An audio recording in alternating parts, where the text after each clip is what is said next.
So every good story starts in the beginning. So what is intermittent fasting?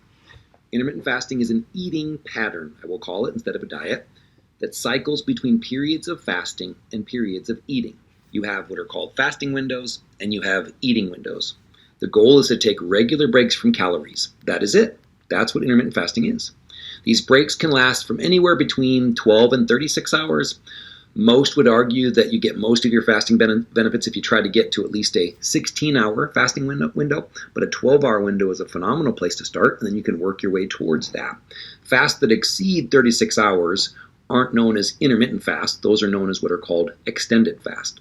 So the key is that it's not about what you eat, it's about when you eat. You delay, you don't have to deny. Intermittent fast doesn't even have to be a zero-calorie fast. Now, fasting purists don't believe this and would argue against that. But we're here to focus on weight loss. We aren't here to get good at fasting. We're here to get good at losing weight, especially in the beginning. So some protocols, like modified or hybrid alternate day fasting protocols and the 5-2 protocol, allow you to eat up to 25% of your calories on a fasting day. Again, you don't have to call it fasting. You can call that a fasting mimicking diet if you want. You can call it calorie restriction, but that's what it is. This is really good news, though, especially for people that want to try longer fasts, 24 to 36-hour fasts, but they have to take medication. So you can still fast just in your own way. I will cover the 3 types of intermittent fasting in the next video, in the next lesson. This would be clean fasts, dirty fasts, and calorie restriction fasts, or what you call fasting mimicking diets. So don't worry about that yet, but we will cover that really soon. Other protocols are practiced on a daily basis. So I've been talking about fasts that last 24 to 36 hours so far. But with these daily fasting methods, you simply eat all of your calories in a set time window. The key examples would be what's known as 16-8, which means that you fast for 16 hours a day, and then you eat in an 8-hour eating window.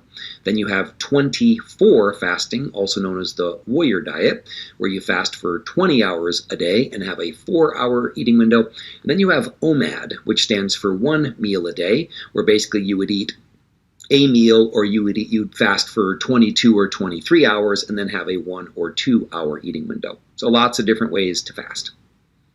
Fasting has been a practice throughout our history as a species, right? Sometimes our hunter-gatherer ancestors couldn't find anything to eat. As a result, humans adapted to be able to function without food for extended periods of time.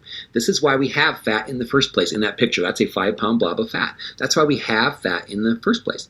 So you could make an argument, I do make the argument, that fasting from time to time is actually more natural than eating 3 meals a day, or 3 meals and three snacks a day to stoke your metabolism. There's nothing natural about constantly eating, because our ancestors would not have done that. They would have had periods where they didn't have food. Fasting is also done for religious or spiritual reasons. So there's biological reasons that fasting works with our bodies, but there's also religious or spiritual reasons to fast. Everything from Ramadan to Lent, right? Every major religion incorporates fasting in some way. Fasting, in the end, is a powerful tool, right? But a tool is only as good as the person that knows how to use it. So fasting isn't magic, but it is a great way for most people to get in a calorie deficit, lose weight as quickly and easily as possible, and then keep that weight off. So what does the science say? I'm going to cover tons of science in my program. I like to show you the actual studies so you can find them yourself if you want to. So this study, scientific evidence of diets for weight loss, different macronutrient composition, intermittent fasting, and popular diets. So what does this say? Let me take a sip quick. In the long term, current evidence indicates that different diets promoted similar weight loss, and adherence to diets will predict their success. So it's not saying that fasting is better than other ways to diet, but if fasting is the best way for you to sustain your diet and stick to it, that adherence is what will lead to the success. But I don't care how you lose weight. Find the way that you can lose it safely and quickly and easily, and keep it off for the long haul. I just think for most people, intermittent fasting is a great thing to try. All right, so what are your key takeaways here? Intermittent fasting focuses more on when you eat than what you eat. That's really good news for people that don't like to be on overly restrictive diets 24 hours a day. What are your action steps? Prepare to shatter some of the most common myths and misconceptions about intermittent fasting, and then think about any fears or concerns that you have about fasting